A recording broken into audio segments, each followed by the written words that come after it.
Hi, and welcome back to the Global Holistic Coaching Podcast. This is The Conversation Continues. Today, we're talking about happiness hacks, little tiny things we can do throughout the day to generate the biggest bang for happiness. I'm one of your hosts today, Gina Goodwin Riley. I'm a licensed clinical mental health therapist, a master life coach, attorney, mediator, and wellness coach for so many years. I teach wellness all over the place, and I'm here with Hi there, I'm Lisa Goodwin. I'm a master life coach. I'm an advanced hypnotherapist.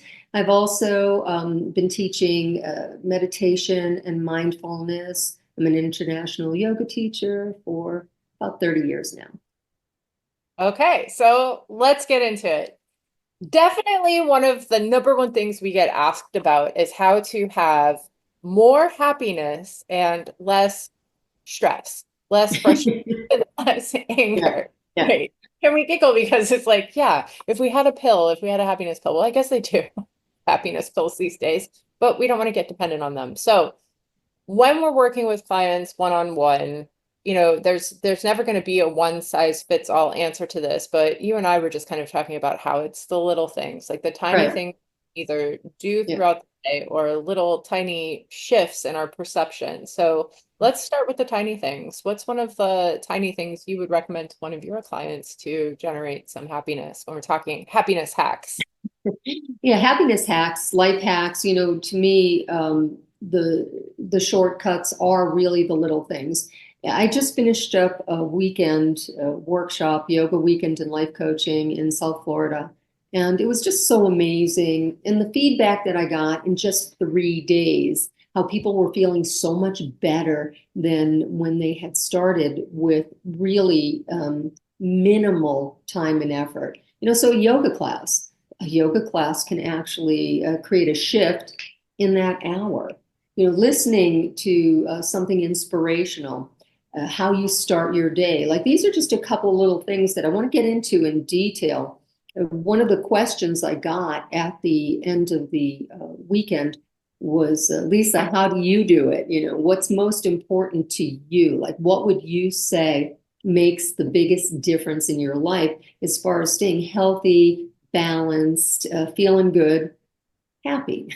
Okay, and even sometimes if it's not over the top happiness, feeling inner peace, feeling a sense of well-being, is an amazing feeling.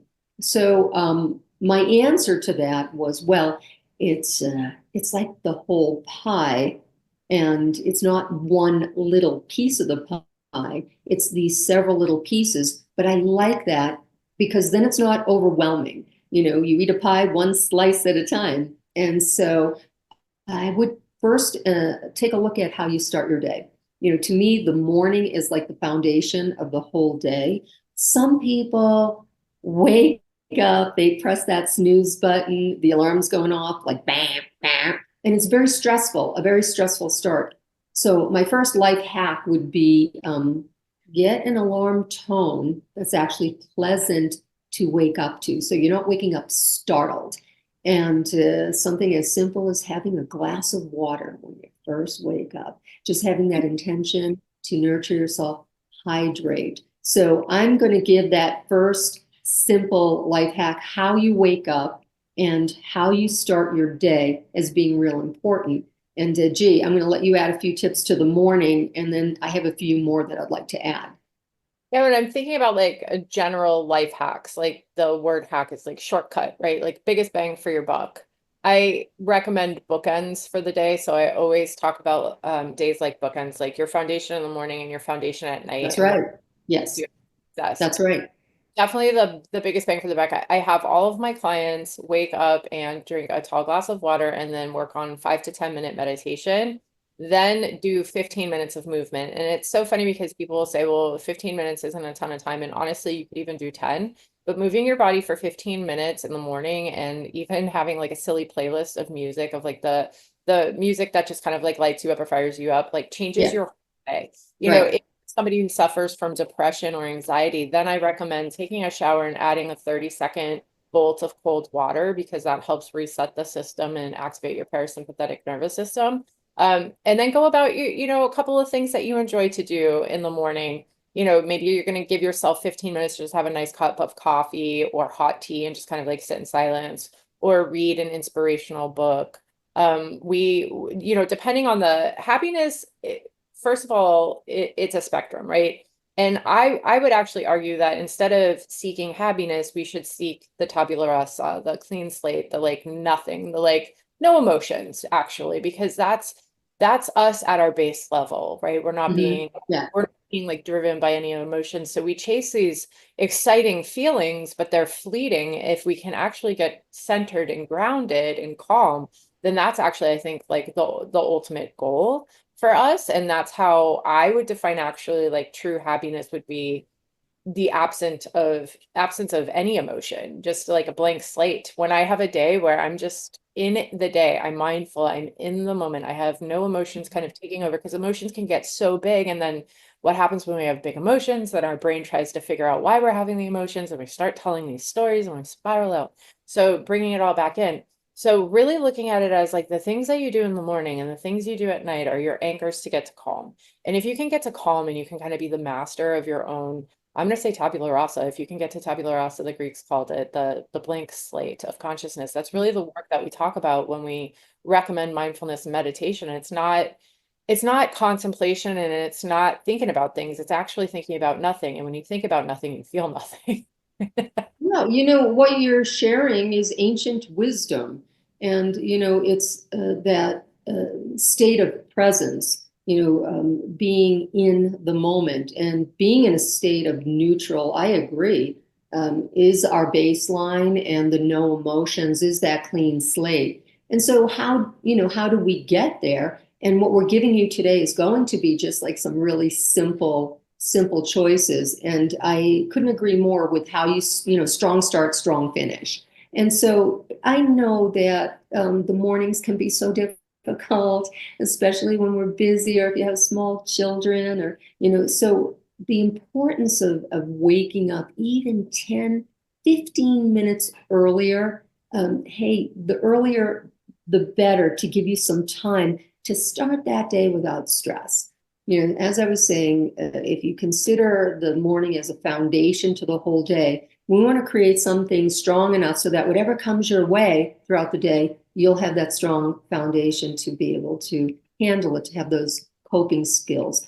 So if you can just pick a couple of things in the morning, we're in agreement how you wake up, that glass of water, and maybe 5, 10 minutes of meditation or even just calm breath work.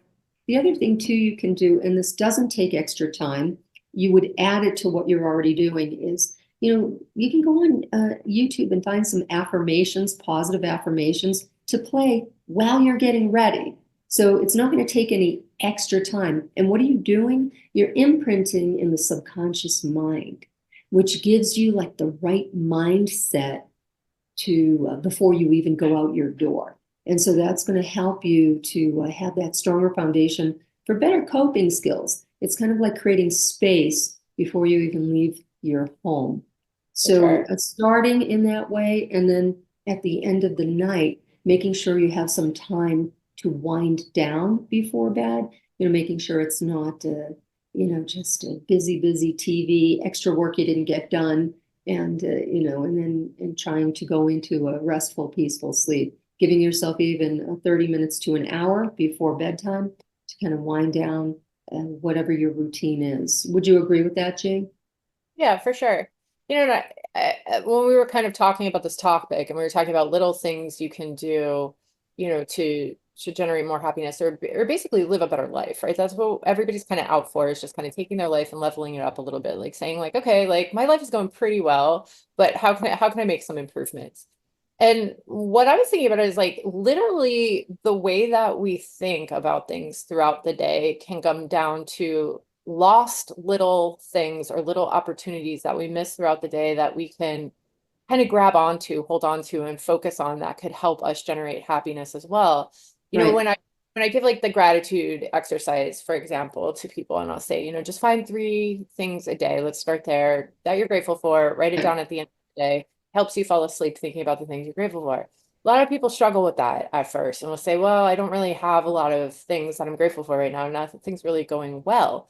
And I was able to date. It doesn't have to be a big thing. It doesn't have to be like I got a raise or, someone proposed to me or something like that. It can be something as simple as like a really beautiful or interesting bird that you saw, or like I've said this before in another podcast, like a delicious sandwich that you ate, somebody making you food. It could be something like a stranger smiling at you. We have these little things that happen throughout the day that unfortunately our brains can't take in 100% of our reality. We take in about 5%. So we decide the 5% that we're going to hone in on, like we're going to focus in on, right? So are we focusing in on the person who cut us off on the way to work? Or are we focusing in on the person who held the door for us when we walked Right. in?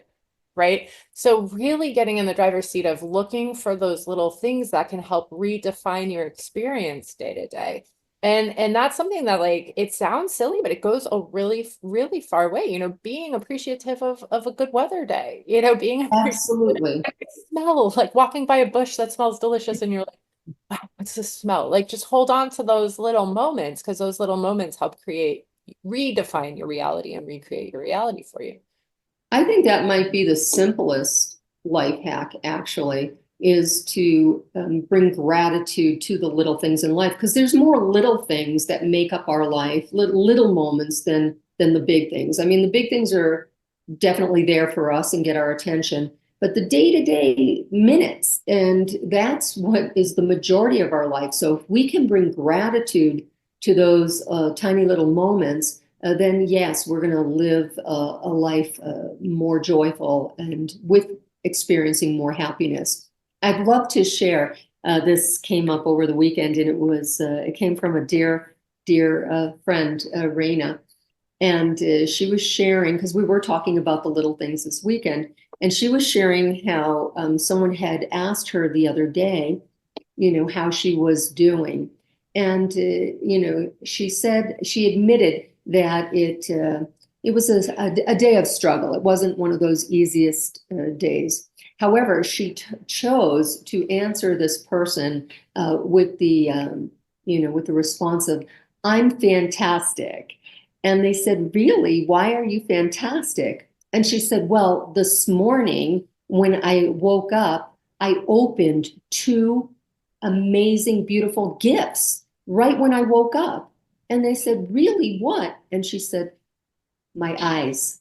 Oh, And then she said, "Because what a gift to be able to see and to right, see, this right. beautiful life." And I was like, well, how simple is that to start your day opening two beautiful gifts? And every morning we get to open the gifts of our eyes. And that was big. I thought that was little. It was a little life hack with a big return. Yeah, That's beautiful, right? Because it's like we do take for granted the miraculous I know. in our body at every moment, just Right. going, the fact that we're breathing, the fact that we're healthy, all of these things. And when you also start to look for the little things throughout your day, you start to kind of become more of a detective for like the things that are going well, which there are so many. I mean, come on, I the like world. that term, a detective for things that are going well. I love that. Yeah, that's why, people ask me, what do you do? I'm like, I'm an existential detective. That's for That's good. very fun, but that's essentially what I Good. do. Yeah. Um, but the little things that you hone in on actually help you with mindfulness too. So for people who get lost in their minds or have trouble with ADD or ADHD, this is also going to be a hack, not just for having more pleasant experience, getting to calm and getting to happiness, but also helping you slow down and focus over time. That can do wonders, these little exercises throughout the day of like really paying attention to the little things that are happening in real time are going to help you stay in the moment, which is going to help people who have racing thoughts or people who have trouble concentrating. So these mindfulness tools are really like a great bang for your buck, because they're going to help every area of your life.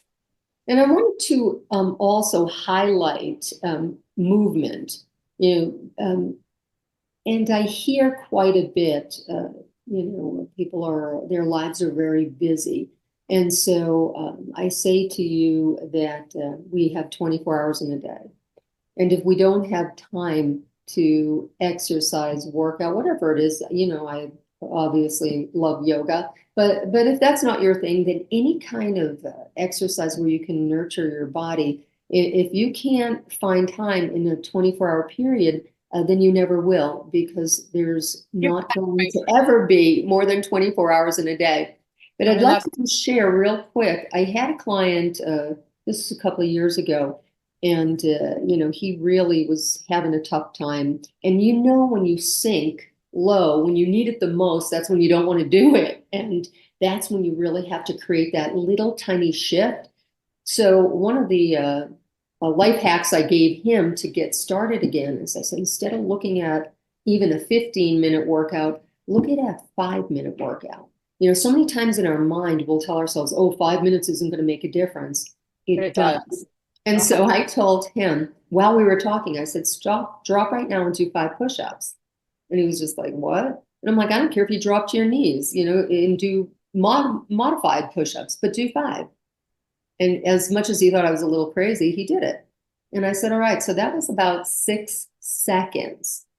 Yep. It wasn't even 5 minutes. I said, do you think you could do that 5 times a day? And he was like, I guess I could. I said, let's do a human experiment. I want you to do this for a week. And he did. And long story short, over about, a month's time, he started doing like 10. And then he went to 15. And after a couple of months, he went back to the gym. But most important, through these little tiny changes he was making, just putting his focus on tiny little choices, he was eventually in a better state of mind, where he found himself coming out of what he believed to be a depression. And he started to have hope. And he got himself back to, what you were talking about, that place of neutral. And then from that place of neutral, he started to feeling gratitude again, and reconnecting with friends and family. From 5 minutes on his knees, 5 push-ups, 5 times And a there's day. like literally like millions of these stories, right? And in my experience, that just hundreds, right? Personally, Yes, of this, because this is why when I teach a Tiny Habits, Big Changes class. And when I teach that class, we start out with just talking about the science behind just moving for 5 to 10 sure, a day in the sure, yeah, dopamine boost, and that we have this thought that if we can't work out an hour, it's pointless. Like it's like, oh well, I don't have time to work out, I don't have an hour. And it's like, okay, well, you definitely have 10 minutes. And if you feel like you don't have 10 minutes, and we'll get into this in our next podcast, which we're going to get more on like habits and routine. But if you feel like you don't have 10 minutes, I recommend doing a time audit, which is where you really break down your day hour by hour, and write down what you're doing hour to hour, because you will realize that most of us are up like 16 to 18 hours a day at least. And that amount of time, there's so much time that you're actually on your phone scrolling, that you're actually watching TV, that you're Oh, that's got to be another podcast, Jay, it about will the digital, devices and social media and all that, the scrolling. That's got to be another podcast, seriously. so many of my clients that I've had the time audit with will come Yes. back literally, like not joking, like 6 to 8 hours of social media consumption a Yeah. day. And it's Mhm. like that's a whole day. Like 6 to 8 hours is crazy. And not to judge people out there, when you do the time audit and you realize you're on your device 6 to 8 hours, or you're watching TV 6 to 8 hours, because TV Yeah. content. But taking away even an hour of that 6 to 8 hours, you start to realize, wow, like I do have the time. It's just time goes by a lot faster when I'm absorbing content. And then looking at what content you're absorbing goes into this as well, which is a small life hack, right? Just paying attention to the content that you're consuming is Right. to give you a lot of bang for your buck, because you may realize that you're having some stress because you're watching. I had one client report that they were watching 4 or 5 hours of Fox News every night, and like hating everybody. I'm like, well, let's do an experiment and just not watch Fox News for a week and see how you feel. Um, Or just news in general, right, just but news in some general. news is more fear mongering than others, right? And news, right? We've Yeah. that could be another podcast too, like how to know what's real news and what's not. But just really filtering out the content that you're consuming, and paying attention to not only what you're looking at, but what's coming up for you, because a lot of times we're not even realizing that there are things that are coming up that are stress inducing. I think that's a big point too, when you said the not realizing. And there's actually a way on your phone under settings that you can monitor Yeah. weekly how much you're actually on your, phone and how much you're on social media. You may be absolutely surprised, because I have it on my phone, and I remember last year. And I'm someone who lives a pretty healthy lifestyle, and I take time, for meditation and prayer every single day, and being out in nature, and I don't take my phone. And I was still shocked at how many hours a day, and here's where I think we really need to get into this, Gina, on another podcast. But I was making excuses because the podcasts and the meditations and the things I was listening to were all very healthy and very positive, and there was a lot of learning and knowledge. However, even that, too much is too much. So pulling in the reins, even if it's a good thing, creating that balance and making sure that you're not spending too much time on those digital devices. We're going to get into that definitely more. How about even next week? Yeah, we can definitely go into like some digital content consumption and how to combat that. And then also we'll be doing a podcast on habits and routines as well. So that's coming up as well. And see, this is where I'm actually going to plug the Costa Rica retreat that's coming up, because how do we reset? And you can actually have fun resetting, where you go to a place, for a week where your days are focused on healthy choices. You're surrounded by people who are making the same healthy choices. You are encouraged not to use your phone, and there are no TVs in Hey, we the want people to rooms. come. Let's not scare them away. No, but here's the thing. The first couple of days, you're like, wow, there's actually other choices that I can be making that would increase the quality of my life. By the time the retreat is over, I'll tell you the main problem of that retreat is no one wants to leave. So you don't know what you don't know, and giving yourself the opportunity to just have a week to do that personal inventory, see what's working, what's not working, make some great choices, eat some healthy, delicious food. So I think you're going to have a link for the Costa Rica retreat because it's coming up. Absolutely. And when we talk about like resetting your healthy habits, a week like the week we offer in Costa Rica is a game changer because it is resetting that foundation we're talking about every morning and every night, right? It's 1 week that you're giving the gift to yourself of waking up and doing yoga and meditation, which is exactly what we're talking about. We're there to guide you along the way to help you focus on the good stuff on Yeah. the things. We lead some wellness workshops and life coaching circles, so it's all of this good content, and then you do walk away inspired because if you did it for a week, you have the evidence that you can continue living this way, and you feel it in your body. We always say, don't take our word for it. Try some of the things that we recommend, Love and that. Yeah. right? Try it. And if you have any questions or comments about anything that came up, share it with us. Email us at globalholisticcoaching@gmail.com. And if you're interested in learning more about the Costa Rica retreat or the life-changing life course that we offer, the next one starts April 2nd. You can check us out at globalholisticcoaching.com. And, continue to like and subscribe. It really helps us grow our channel. And we have a lot of exciting changes coming on the podcast, a lot of really fun topics coming up down the road. We get our topics from you guys. So thank you so much for all of the people for all over the world who have been submitting their questions. We really appreciate the questions that are coming in, and keep those questions coming because that gives us the content that we run on this podcast. And we'll see you next week. We'll see you next week. And the conversation continues. Love it. Oh my goodness.